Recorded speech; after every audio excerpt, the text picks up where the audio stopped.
Bun găsit la emisiunea Știință și Cunoaștere. Am ajuns la cea de-a patra miniserie de emisiuni cu invitați de prestigiu din alte țări. Așadar, aproape un sfert din numărul emisiunilor difuzate în premieră pe anul 2016 au fost realizate cu invitați din Canada și Statele Unite. Astăzi îl vei cunoaște pe Dr. Joe Dispenza, cercetător, chiropractician, lector și scriitor. Joe Dispenza a captat pentru prima dată atenția publicului larg, participând în calitate de invitat la filmul documentar-artistic BLEEP Do We Know, iar ulterior a apărut și în proiectul 10-10-10, Pilulă sau Percepție, difuzat și în cadrul emisiunii Știință și Cunoaștere.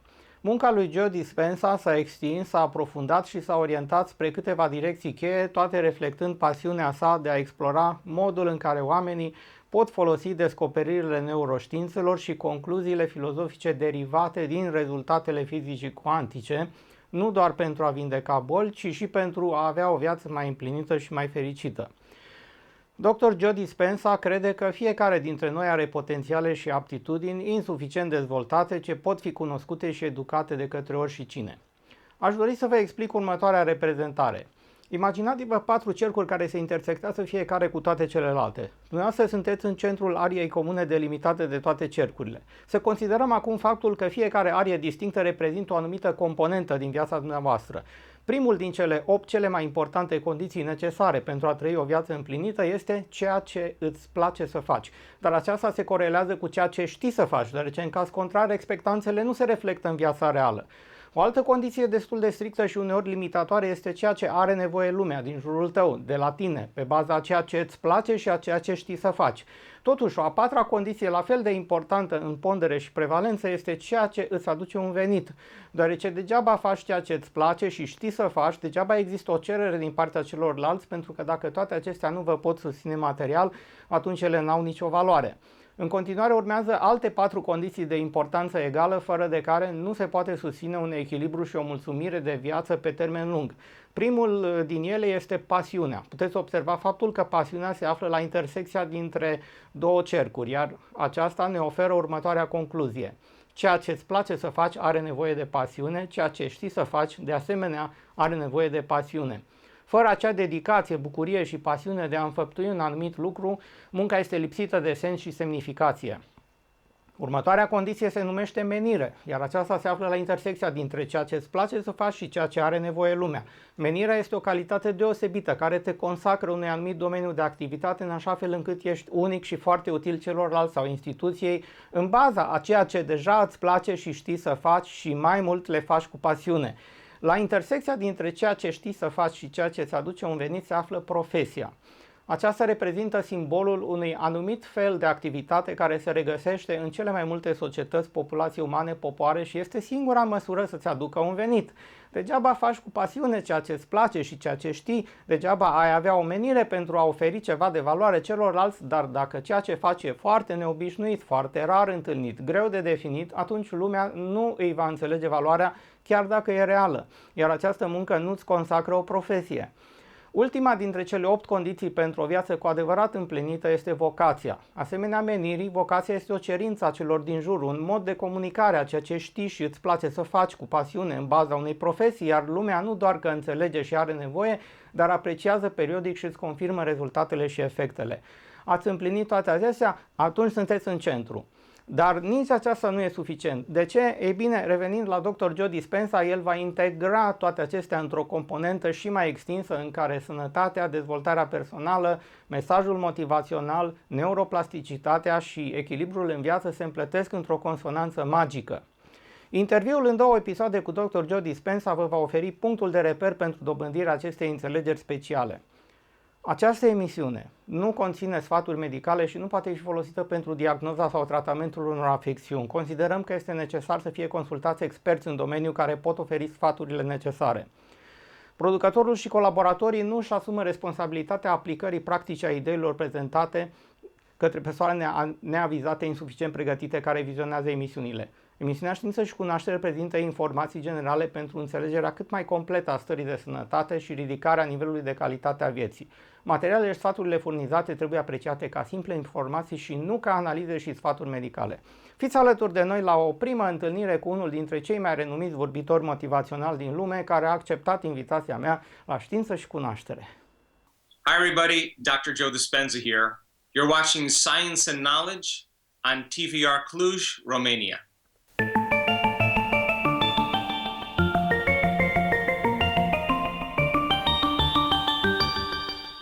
Dear Dr. Joe Dispenza, welcome to our Science and Knowledge TV program on TVR Cluj, Romania for the first time. Thank you so much for hosting me, Christian. I'm happy to be with you. It is a great opportunity for us to have you as a guest on national Romanian television approaching fascinating topics. Thank you. I'm looking forward to our conversation.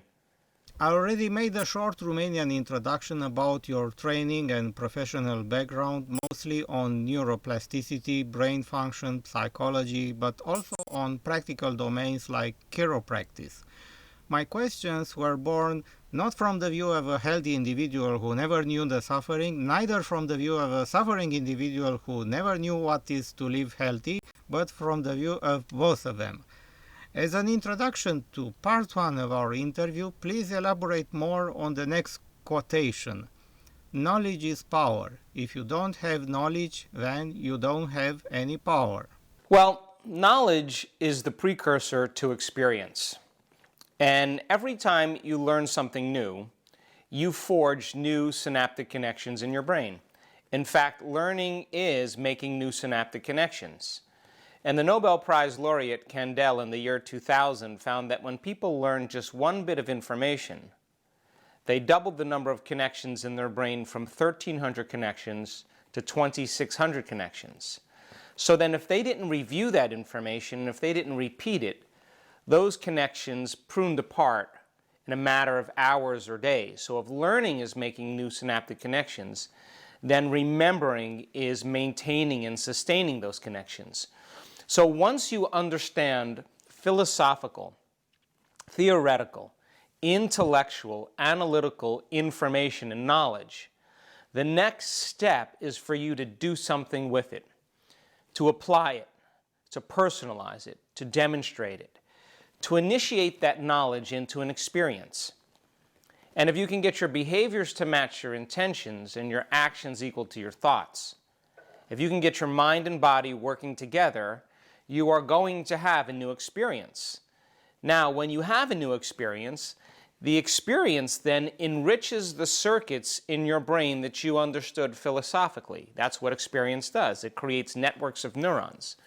But then the end product of an experience is called a feeling or an emotion.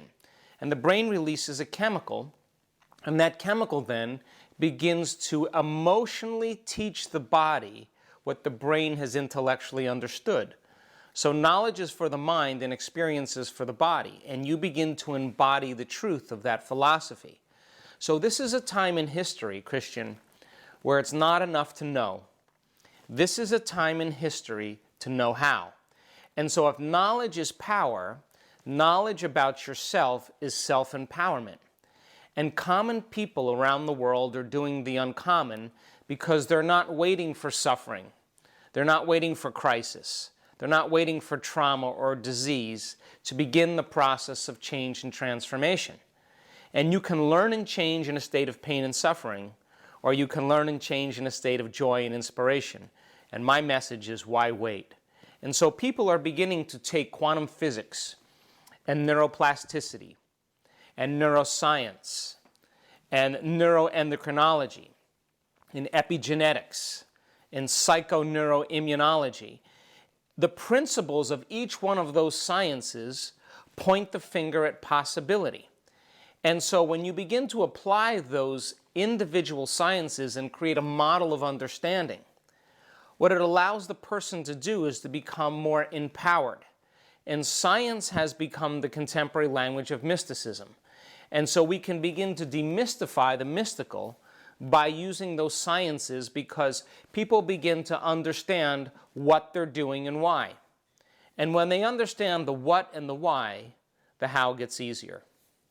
You anticipated my next question, which is about how the brain works. First, what are the neurotransmitters, what are the neuropeptides, and their function? Wow, okay, let's do it. You have three types of chemicals that exchange information in the brain and the body. The first type is called neurotransmitters. And in between each neuron, there is a gap. And information is translated across that gap. You have 100 billion neurons that make up your brain, and they have about 10,000 to 40,000 connections per neuron. Now, the neuron is the simplest functional unit of the nervous system, and they possess the unique ability to store and communicate information. So then, as they exchange information, they release chemicals, and those chemicals are called neurotransmitters. And some neurotransmitters wake us up and get us going. Some neurotransmitters make us feel good. Some neurotransmitters excite brain function. Other neurotransmitters suppress or inhibit brain function. And they are pretty much the chemicals that are being exchanged between neurons. So now, you think 60 to 70,000 thoughts in one day. Out of those 60 to 70,000 thoughts that you think in one day, 90% of those thoughts are the same thoughts as the day before. So the same thoughts lead to the same choices. The same choices lead to the same behaviors. The same behaviors create the same experiences, and the same experiences produce the same emotions. And those same emotions and those same feelings drive our very same thoughts. And over time, we keep firing and wiring the same circuits in our brain. And there's a principle in neuroscience that says that nerve cells that fire together wire together. So if the person over time is thinking the same way, acting the same way, feeling the same way, making the same choices, creating the same experiences, they keep firing the same networks of neurons in the same sequences, the same patterns, and the same combinations. And whenever you make the brain work in a sequence or pattern or combination, it's called mind. So the person is reproducing the same level of mind every single day, and over time, they hardwire their brain into a very finite signature. That finite signature becomes our identity, our personality. And by the time we're 35 years old, we become a set of hardwired behaviors, automatic habits, emotional reactions, beliefs, perceptions, habits, and attitudes that function like a subconscious computer program. So then, for the most part, when you've done something so many times, your body knows how to do it as well as your brain. That's called a habit. Then most people are in the habit of being themselves. And their biology, their neurocircuitry, their neurochemistry, and even their hormonal expression tends to stay exactly the same. So the opposite is true also, that when you begin to assemble new thoughts and learn new information, those new thoughts should lead to new choices. Those new choices should lead to new behaviors. New behaviors should create new experiences, and new experiences should produce new feelings and new emotions, and those new feelings and emotions should inspire new thoughts. And that's called evolution. So then, as you begin to learn new information, you're adding a new stitch into the three-dimensional tapestry of your gray matter, and it's causing you to think differently. So then as you begin to think differently, if you begin to reproduce a thought, every time you have a thought, you make a chemical. And so if you have a happy thought or a joyful thought, you turn on a set of circuits in your brain that produces a level of mind that signals another part of your brain to produce a chemical. And those chemicals are called neuropeptides. They're made in the limbic brain, the chemical brain, or the emotional brain. And those chemicals begin to signal hormonal centers for you to begin to feel joyful or happy. Now, the moment you begin to feel joyful or happy, your brain is always monitoring your body. And your brain begins to manufacture more thoughts equal to how you feel. So if you begin to think more happy thoughts and produce more joyful thoughts, you begin to produce more joyful feelings. The problem is, 70% of the time, most people are thinking negative thoughts, or unhappy thoughts, or unworthy thoughts, or guilty thoughts, or suffering thoughts. And they turn on a different set of circuits in their brain that produces a different level of mind. And neurotransmitters then begin to influence neuropeptides.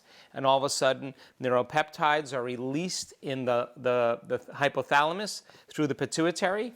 And here we go. All of a sudden, those chemical signatures from the limbic brain called neuropeptides begin to activate different hormonal centers for us to begin to feel unhappy or negative or unworthy or suffering or guilty. The moment we feel those guilty thoughts or those suffering thoughts or those negative feelings and emotions, we tend to think more corresponding thoughts. And people get caught in these cycles of thinking and feeling over time. And the repetition of that cycle conditions the body to become the mind.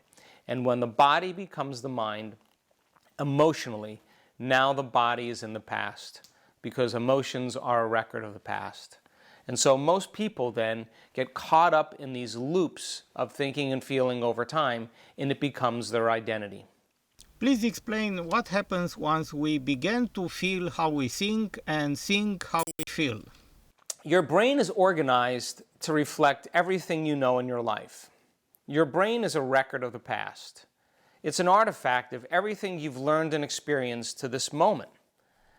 And feelings and emotions are the end product of past experiences, and you can remember experiences better because you can remember how they feel. So then if you're feeling the same way every single day, that means nothing new is happening in your life. And if those feelings are driving your thoughts, and your brain is a record of the past, and emotions are a record of the past, then for the most part, you're thinking in the past. And so people get caught in these loops. They think insecure thoughts, and then they feel insecure. The moment they feel insecure, they generate more insecure thoughts. That creates more feelings of insecurity. It generates more insecure thoughts. And they get caught in these cycles of thinking and feeling for 10 or 20 or 30 or 40 years. And so over a period of time, they say, I am insecure. And whenever you say, I am anything, you're commanding your mind and body towards a destiny.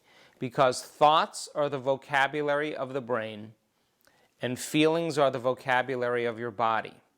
And how you think and how you feel creates a state of being.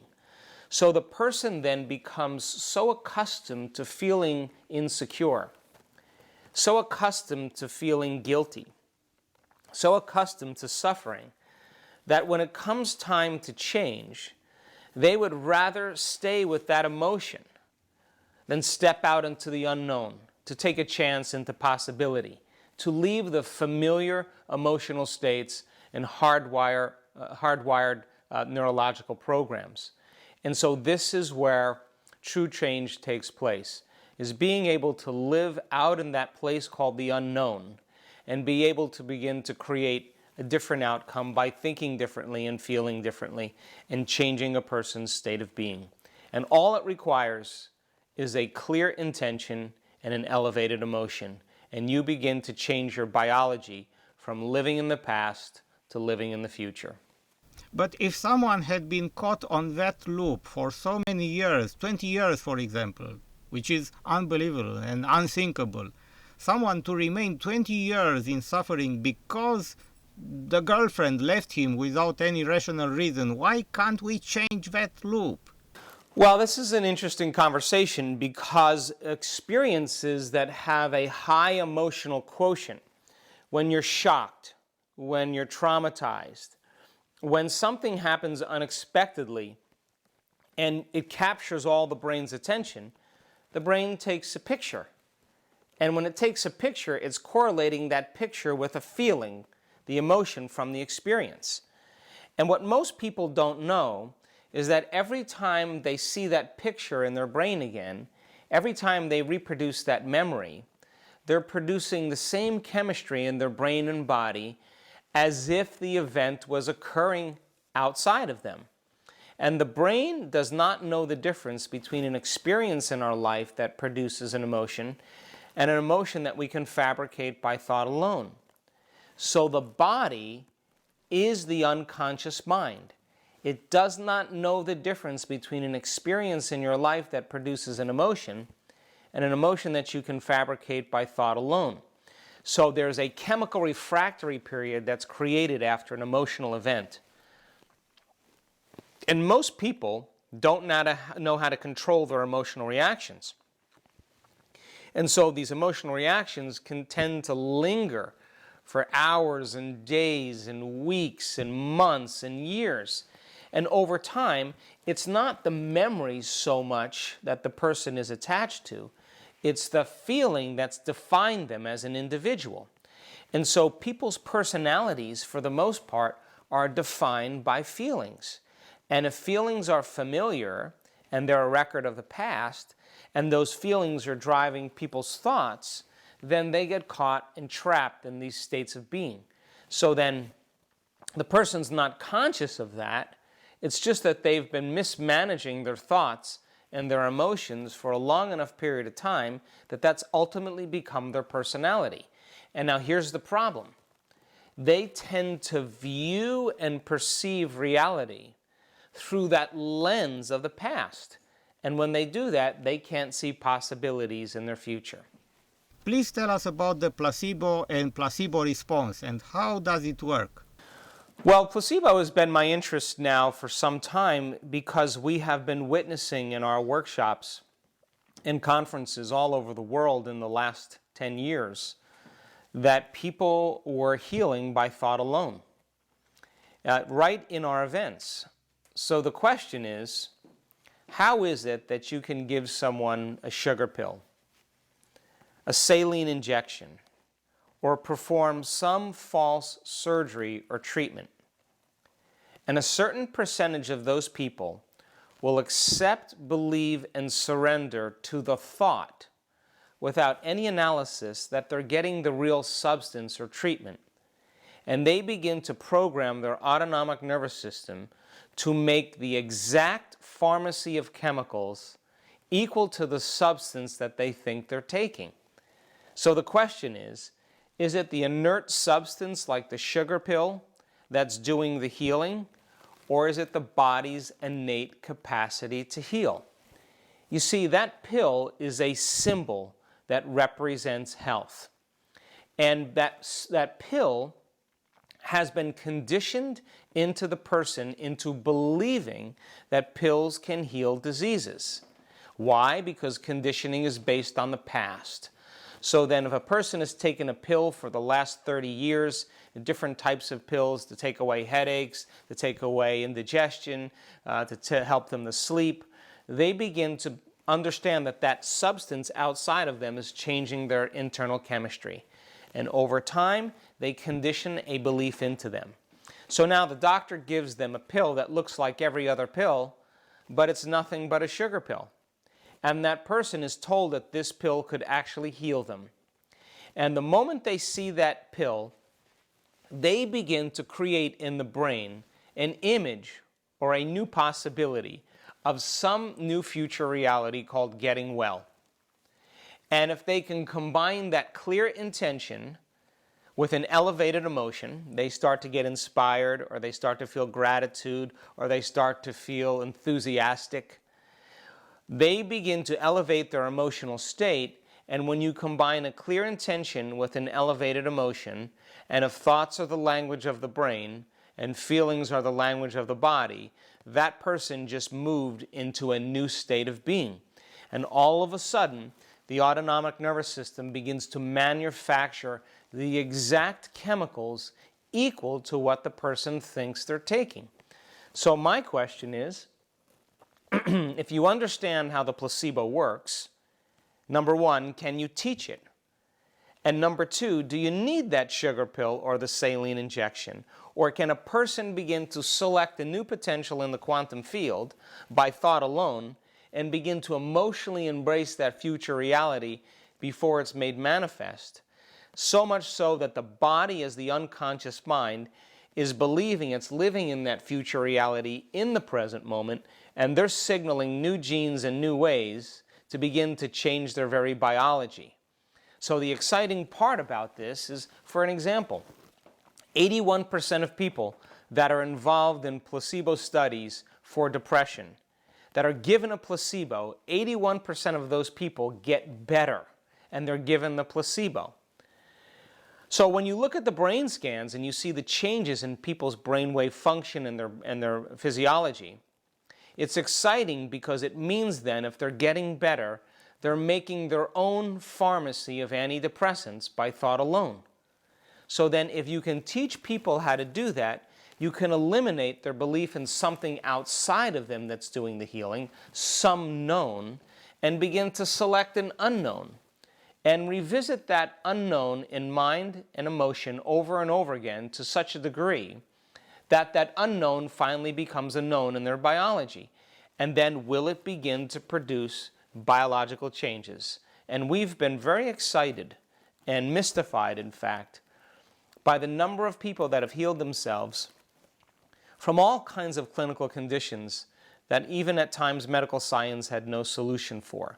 So they are beginning to tap the resources of the very power within them to do the healing, the body's innate capacity to heal. Well, I am one of them who did that, but it's a long story.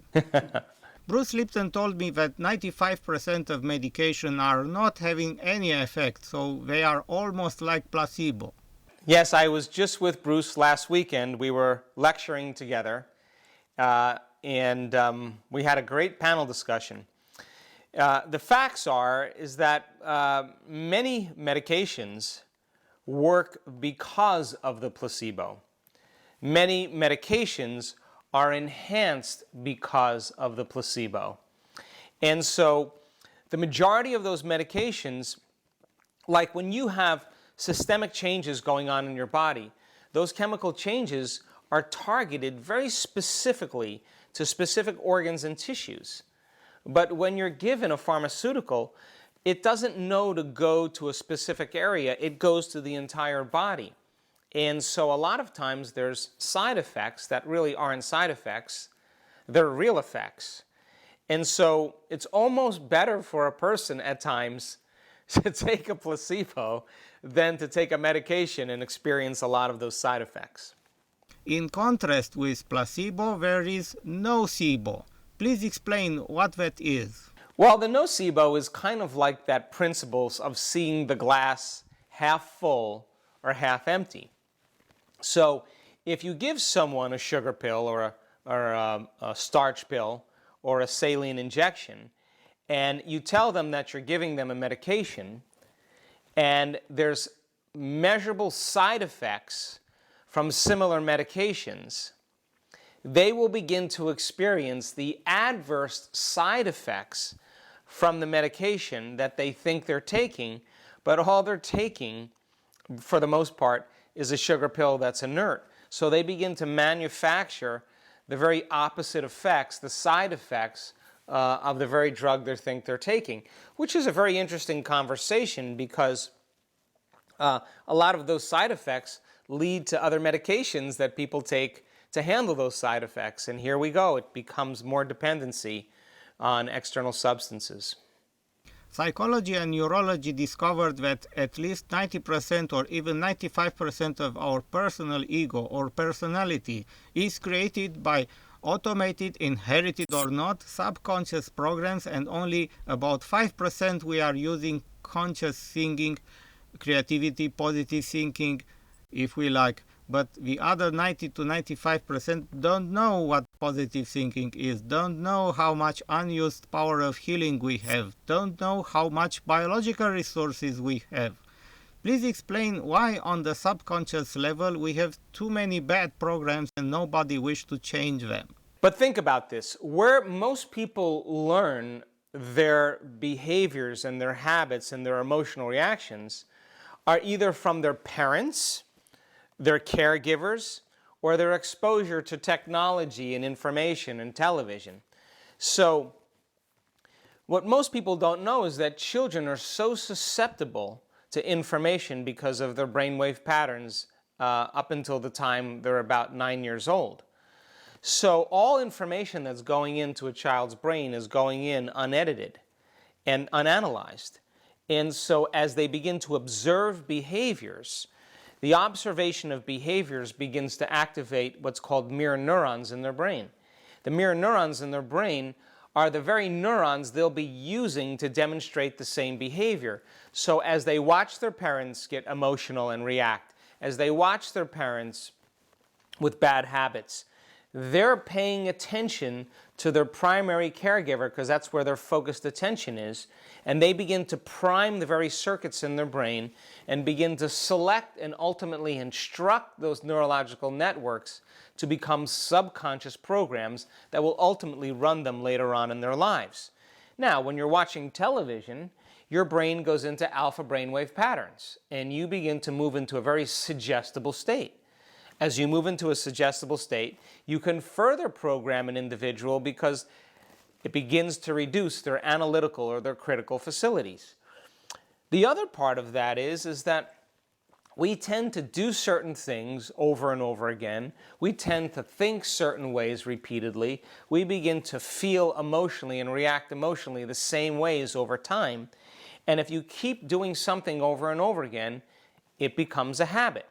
Now, a habit is a redundant set of automatic, unconscious thoughts, behaviors, and emotions that's acquired through frequent repetition. A habit is when you've done something so many times that your body knows how to do it better than your brain. So now, most of people's unconscious habits and behaviors are stored in the body as the mind. So now the body becomes subconsciously programmed. So if the person has been subconsciously programmed to be negative their whole life and to feel guilty or unworthy, they can think positively all they want with the 5% of their conscious mind, but if they're feeling negatively, that's mind and body in opposition. So the challenge then is to recondition the body to a new mind. Now, why is this important? Why is it relevant? Because we use the model of meditation to begin that process of change. Because the whole process of meditation is to get beyond the analytical mind and begin to slow your brain waves down so you can move into those subconscious realms and begin to change self-limiting thoughts or unwanted behaviors or limited emotional reactions into more healthy and more unlimited states. But you can't do it with your conscious mind. You have to learn how to get into the operating system where true change can take place. So then the majority of people's programs are stored in the body. What do I mean by that? Well, you may not be able to remember your PIN number, or you may not be able to remember a combination on a lock, or you might not be able to remember a phone number. But if you've dialed that phone number or done that PIN number so many times, you'll come a point where you won't be able to consciously remember it, but your fingers will move. Well, how does that happen? It happens because your body has done it so many times, it knows how to do it better than your brain. And that's where 95% of our programs exist, in that subconscious realm. Now think about this. That means then, if you're not present in the moment, then 95% of the time, you're unconscious and you're running a program. So then in order for you to change, the first step is to become conscious of your unconscious thoughts. Become aware of your automatic habits and behaviors. Look and notice the emotions that you're feeling, and as you begin to observe those states of mind and body, it means you're no longer the program. Now you're the consciousness observing the program, and that's how we begin to objectify our subjective selves. We're looking at ourselves through the eyes of someone else. And because of the size of the frontal lobe, the crowning achievement of the human being, that's the latest piece of neurological machinery we have, the seat of our conscience. That's what allows us to observe who we're being, to make changes to do a better job in life. And doing a better job in life and making changes is called neuroplasticity. Because every time you think differently, every time you choose differently, every time you behave differently, every time you create a new experience or a new emotion, there are neurochemical changes that take place in your brain that begin to reorganize the very architecture of who we think we are. There is a metaphor that I'm remembering from my talks with Bruce Lipton, saying that when we stop thinking consciously, then the subconscious takes control, like an autopilot. And then we go on the back seat while the car, which is our body, is automated, driving itself on the autopilot mode. Can you comment on that? Well, that's the way it is. I mean, for the most part, the body as the mind is making the majority of decisions for a person. Why? Because they want to cling to the familiar territory, because if they step into the unknown has always been considered a scary or dangerous place. So then, the moment you start a computer program, the moment you press go, that program runs automatically. So the moment you see your coworker and you judge your coworker or are competitive with your coworker, the moment you see that coworker, you have a hardware program installed, and it becomes a software program. So you see your coworker, all of a sudden the stimulus produces a response, and all of a sudden you run the program of competition or judgment. You see your friend, and you use your friend to reaffirm some addiction emotionally to suffering. The moment you see your friend, you turn on the program of suffering, and then both of you talk back and forth with each other, talking about how much you suffer.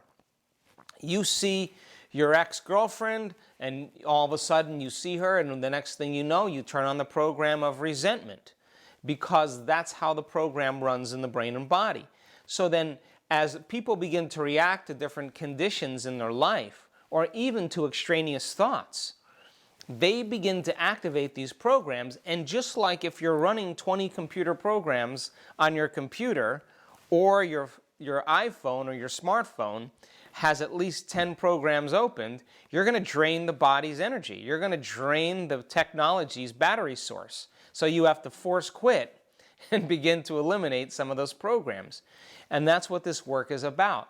When a person begins to no longer fire and wire those circuits in their brain, no longer create the same emotions that continuously signal the same genes, when they're able to find the present moment and begin to execute and regulate internal changes, if they do that properly for a consistent period of time, when they walk back out into their environment, they're less prone to have that program run automatically because they're aware of it now. So then the first step in getting back in the front seat is to do something really simple. Disconnect from your environment. Close your eyes. Sit up straight and no longer plug yourself into the external world. Play soft music in the background or put earplugs in to diminish that information coming in. Sit your body down and let it sit in the same place without doing anything or eating anything or smelling anything or tasting anything, and that eliminates more sensory information. Find the present moment instead of thinking about what you have to do in the next moment or what you did yesterday. Truly become present. And it's the mechanism of being able to settle the brain and body back into the present moment, disconnect from the environment, and to be greater than our bodies. That's when we begin to be defined by thought alone.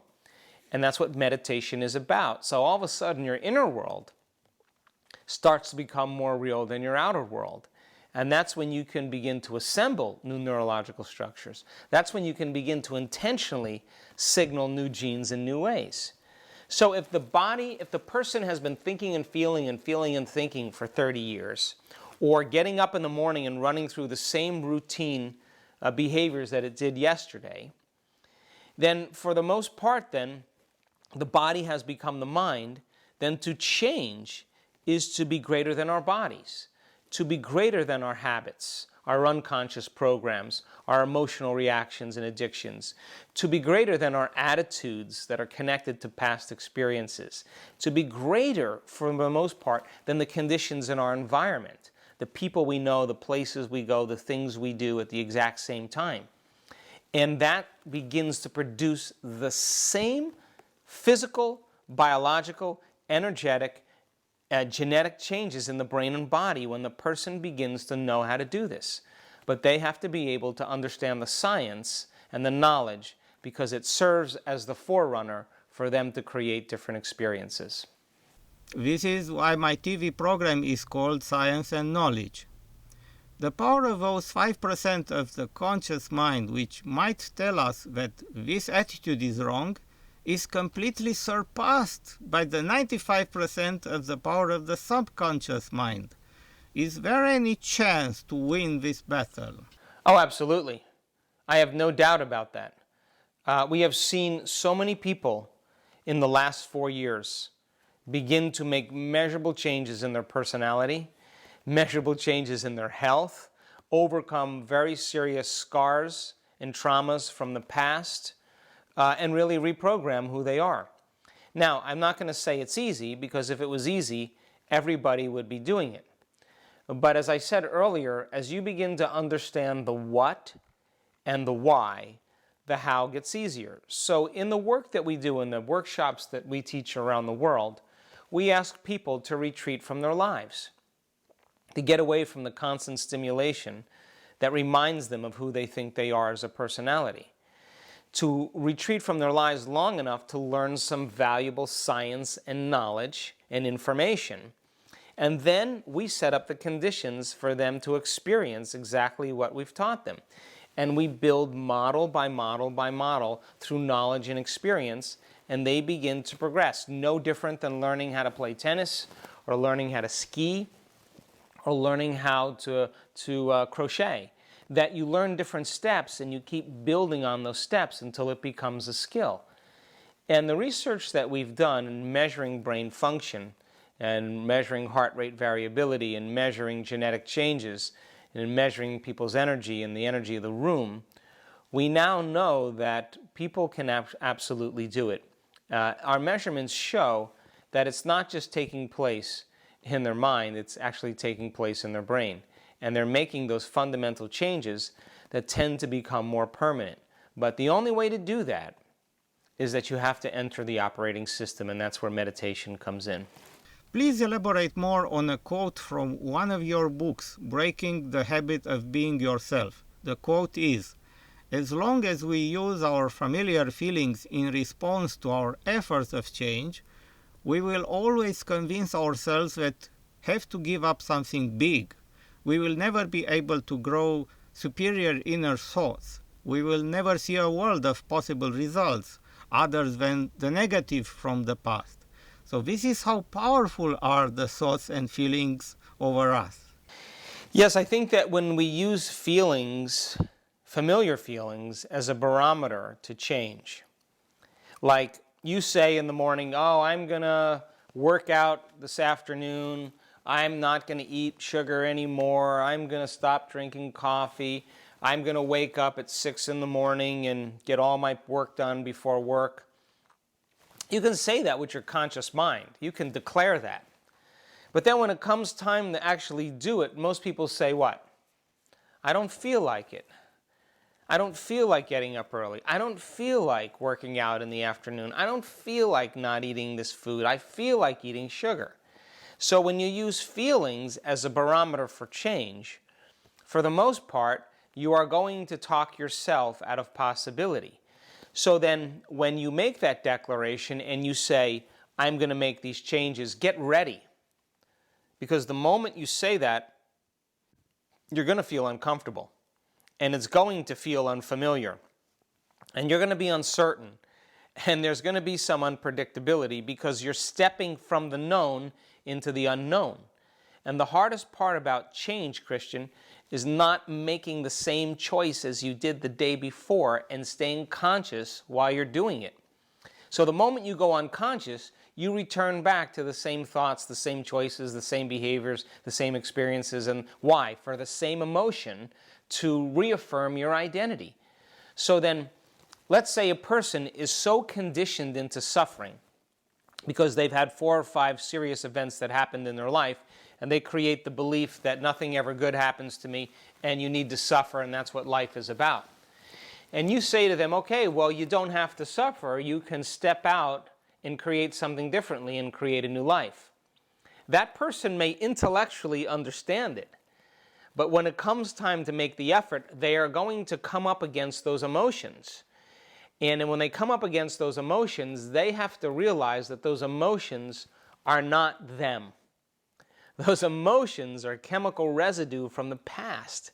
So the person then begins to climb on top of these emotions, and as they begin to overcome their emotional body, as they begin to overcome their emotional addictions, as they begin to overcome their emotional memories that are stored in the body, they literally begin to express new genes.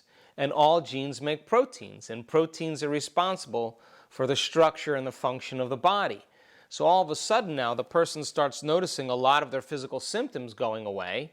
They start noticing that they can think better, that they can feel better, that they have more energy, that they are excited about life again. And in a sense, from a biological standpoint, they're being reborn again.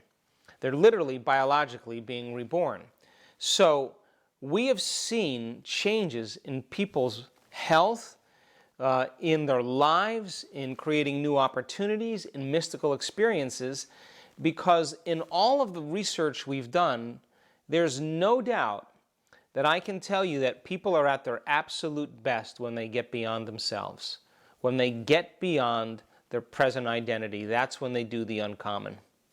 Please explain why simple positive thinking cannot overcome the negative subconscious thoughts and habits. You will only accept, believe, and surrender to thoughts that are equal to your emotional state.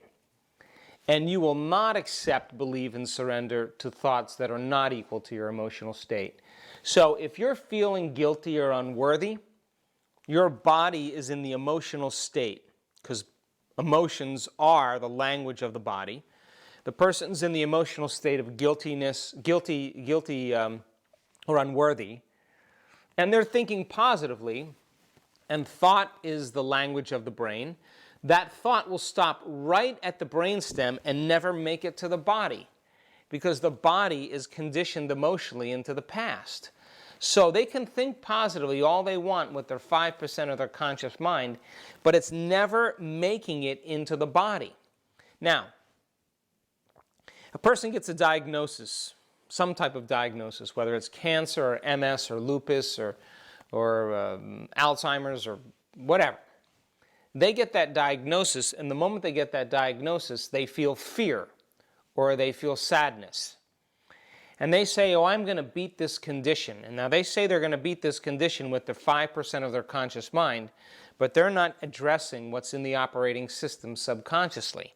So if they think positively and they're feeling fear or they're feeling sadness, that thought is never going to make it to the brainstem and reach the body. So then if you take a person and you change their emotional state into a state of gratitude, into a state of inspiration, into a state of enthusiasm, if they can sustain that emotional state, they will accept, believe, and surrender to the thoughts equal to that emotional state, and they will begin to program their autonomic nervous system into a very different destiny. Now that's the challenge, because most people are waiting for their healing to feel gratitude, to feel wholeness. They're waiting for their new relationship to feel love. They're waiting for their wealth to feel success. That's the old model of reality of cause and effect, waiting for something outside of us to change how we feel inside of us. But the new model of reality then is changing our inner state before the event, which means you have to feel gratitude and wholeness for your healing to occur. You have to feel abundant and successful for your wealth to come. You have to be in love with yourself and in love with life in order for you to attract relationships equal to that state. And so then it requires a fundamental switch in our reasoning and our thinking. And once you show people how to do this, they begin to make significant changes. So here's the questions. Can you believe in a future that you can't see or experience with your senses yet, but you've thought about enough times in your mind that your brain is literally changed to look like the experience has already occurred? The latest research in neuroplasticity says you can change your brain just by thinking differently. And can you fall in love with a new possibility that already exists in the quantum field? And can you emotionally embrace that future reality before it's made manifest to such a degree that your body as the unconscious mind is believing that it's living in that future reality in the present moment, and you're signaling new genes and new ways to change your body to look like the experience has already occurred. Now reason this. If there's physical evidence in your brain and body to look like the experience has already occurred, physical evidence, it means that the event has already occurred. And this is when people begin to relax, and when they relax and surrender, that intelligence that's giving us life begins to change our body, and that same intelligence that's giving us life is that same intelligence that's causing all the functions of the universe to take place, begins to organize events in our life equal to a new state of being. Now the brain is no longer a record of the past, it's a map to the future. And the body is no longer anchored to the past because of those limited emotional states. The body is using those elevated emotions as energy to drive them to a new future. And I'm telling you, common people around the world are doing the uncommon just by practicing some simple principles. Before we close the part 1 of our interview, I'd like to inform our viewers that they will have a very special opportunity to meet you in person in Bucharest, the conference on November 23rd, 2016 at Crown Plaza, Bucharest. Please tell us just a bit, what is the topic you wish to present there?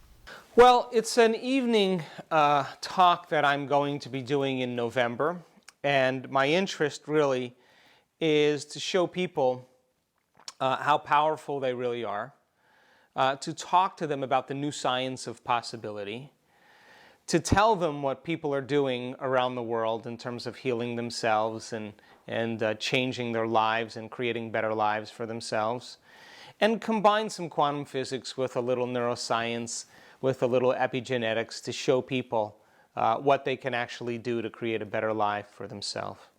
Thank you very much for this amazing opportunity, and we meet again for part 2 of our interview next time. Thank you so much, Christian.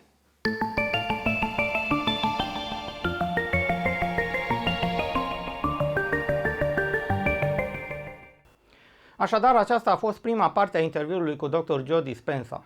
Pot să mai adaug faptul că, în calitate de profesor și lector, Dr. Joe Dispenza a fost invitat să vorbească în peste 27 de țări de pe 6 continente, educând milioane de oameni cu stilul său devenit un simbol, ușor de înțeles, încurajator, plin de compasiune, descriind cum oamenii își pot redirecționa creierul și recondiționa corpul pentru a face schimbări permanente. Pe lângă numeroasele cursuri online și televizate pe care le oferă, ține personal workshop-uri progresive de 3 zile, workshop-uri avansate de 5 zile în Statele Unite și peste hotare. Dr. Joe Dispenza este de asemenea profesor la Universitatea Internațională Quantum pentru Medicină Integrativă din Honolulu, la Institutul Omega pentru Studii Holistice din Reneb, New York și la Centrul Kripalu pentru Yoga și Sănătate din Stockbridge, Massachusetts. Este de asemenea președinte invitat al Comitetului de Cercetare de la Universitatea Life din Atlanta, Georgia. Trebuie să mai menționez faptul că informațiile oferite în această emisiune sunt de natură exclusiv educațională și informativă și nu pot fi asimilate în nicio situație unor consultații sau analize medicale de specialitate. Informația prezentată nu trebuie folosită ca alternativă a consultului medical realizat de un medic specialist. Producătorul și colaboratorii nu pot fi considerați răspunzători pentru niciun prejudiciu, indiferent de modul în care veți utiliza informația prezentată. Fiți alături de noi data viitoare la o nouă întâlnire cu Știință și Cunoaștere.